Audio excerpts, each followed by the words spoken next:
Hi, this is Karl-James Langford. This is channel 01-1975. It's my video log for the 23rd of December 2014.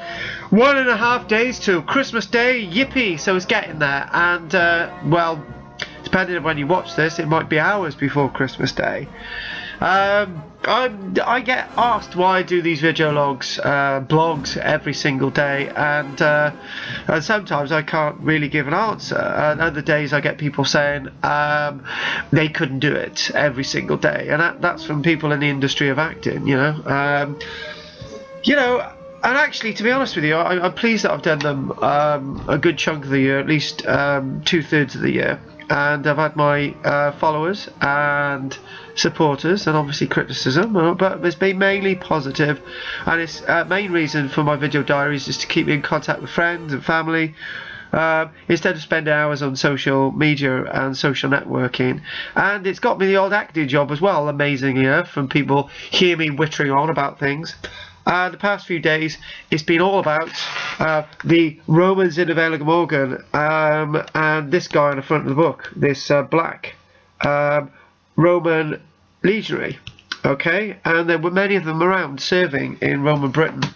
A bit of controversy on that on the Penarth Daily News site, which seems to be, by all accounts, very popular. I know that there's a friend of mine in Canada who actually watches it, and there's been a lot of responses to my to the book signing on Saturday at W.A. Smith's, and it was an innocent thing, and then somebody put a remark about me being racist on there, but I found out it was a joke, and that remark's been taken off. But since there's been loads of positive threads about what I'm saying, but there ain't so positive threads about what somebody else is saying on there. But nevertheless, it's meant that my book sales in Griffin Books in Penarth have sold out, so I had to restock them on Wednesday, hours before Christmas, and I know some have sold out because I'm doing this video diary on the 24th.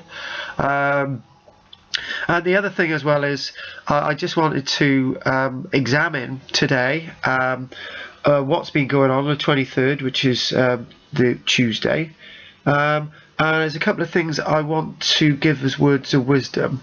And the first word of wisdom is we live so much of our lives in the event, and we don't really notice what's going on. What I mean by that is, when we live so much of our lives in the event, we're wandering down the road and we don't see the trees, we don't see the stars in the sky. And I've said this before, and we don't really notice what's going on. And when we live in the event too much, we don't really appreciate what's happening, and we just come away from that event and think, oh, that was nice, that's fine, whatever.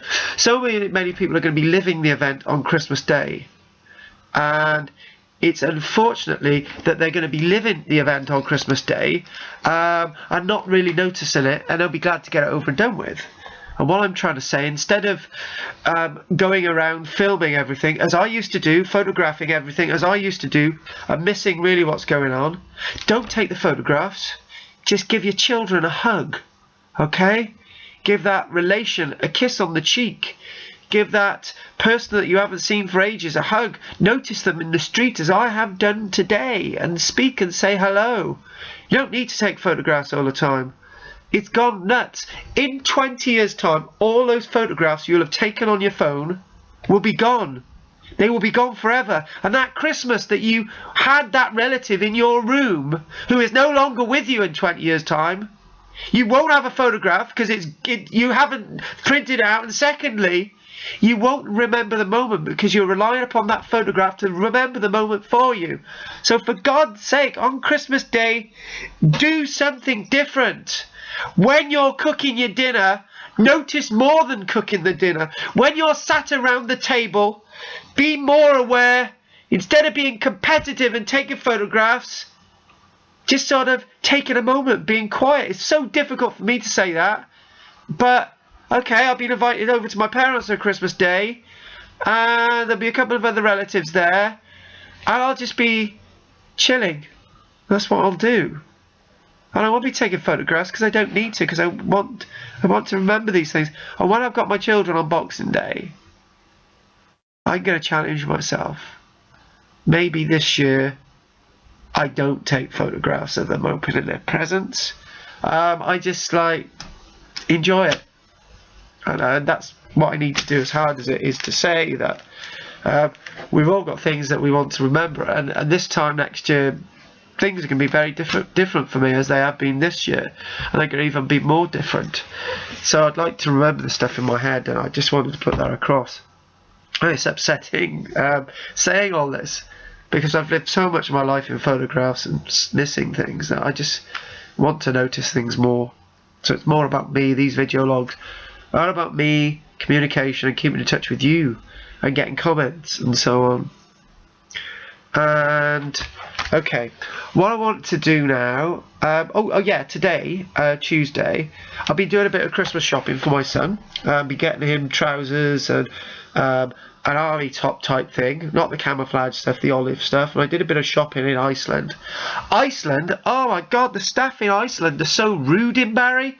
I ended up passing one of the members of the staff in Iceland in Barry, and I said, you wouldn't have this treatment in Tesco's. You wouldn't. In Tesco's, they're helpful. They're loving. They appreciate you being there. In Iceland, they don't care. They're some of the most ignorant, arrogant people in the world.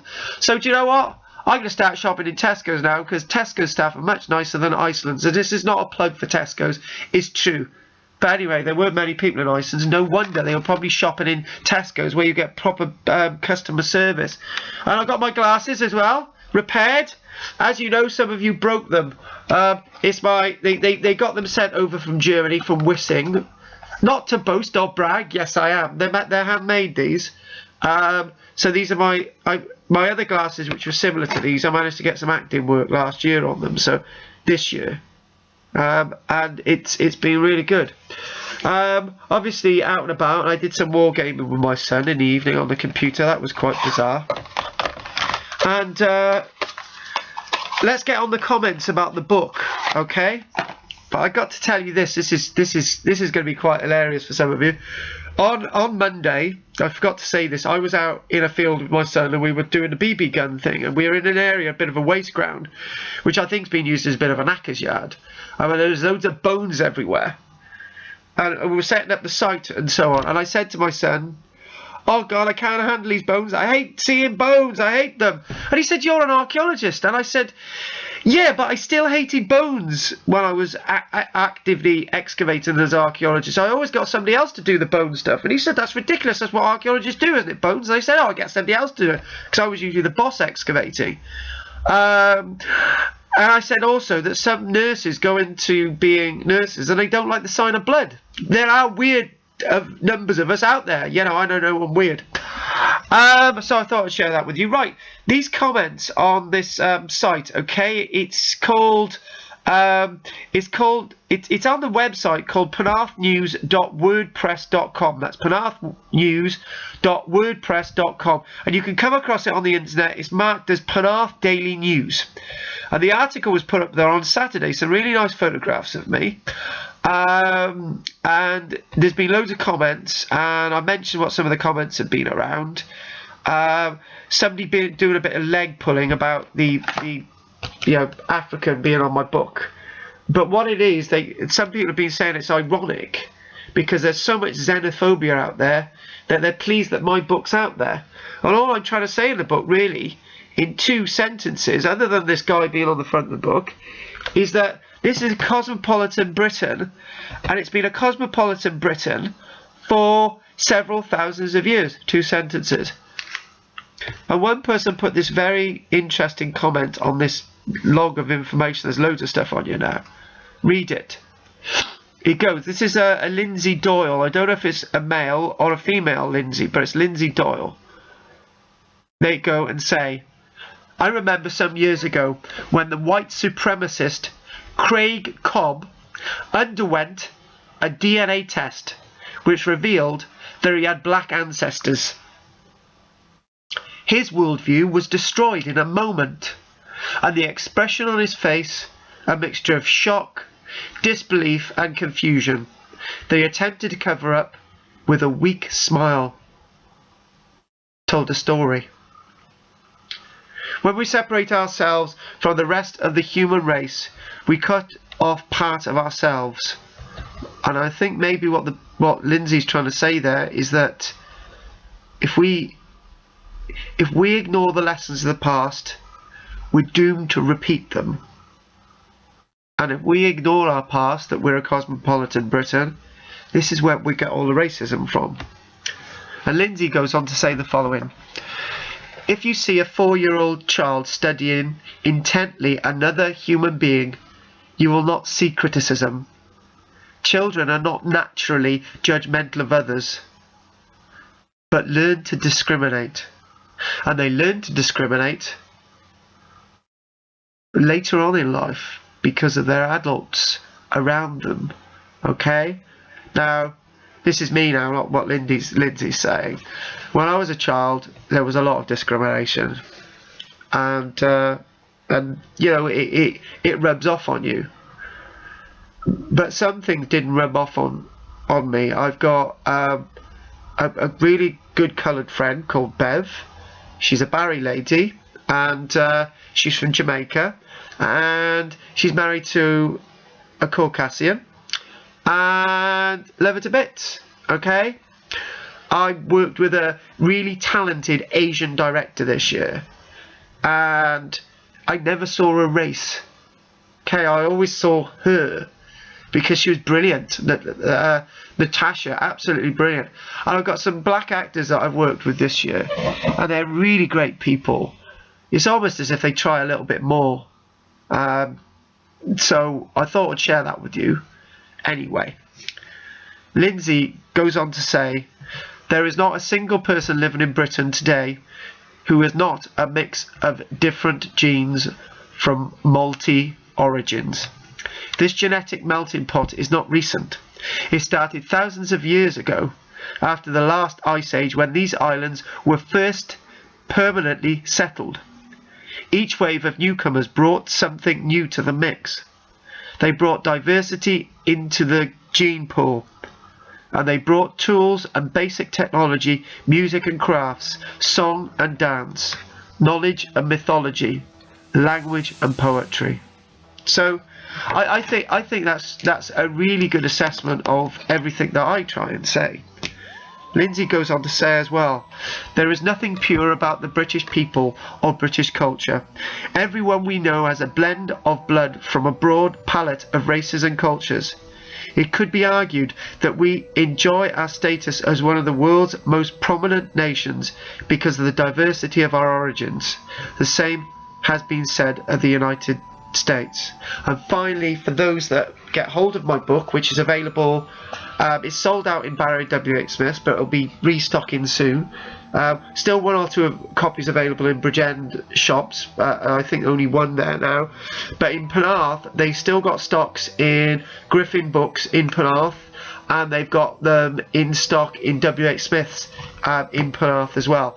And if anyone wants to get hold of a copy, quite pronto now, they can contact me by direct, and they're £12, and I'll sign it for you. Okay? The final point that Lindsay is saying, that I completely agree with, the Roman Empire is once a vast mixing bowl of genetics and culture that was all encompassing, absorbing other cultures and assimilating their strengths without necessarily destroying their identities. So what did the Romans do for us? If you try to imagine Britain without the legacy of the Romans, our land and people would be unrecognisable. We are who we are because of the Romans who came to live amongst us. And you know what? As a video log today, that's a good closing statement. Thank you very much for watching my video log, and everyone have a Merry Christmas, and we'll keep in touch with my video logs over the next few days. Thanks for watching.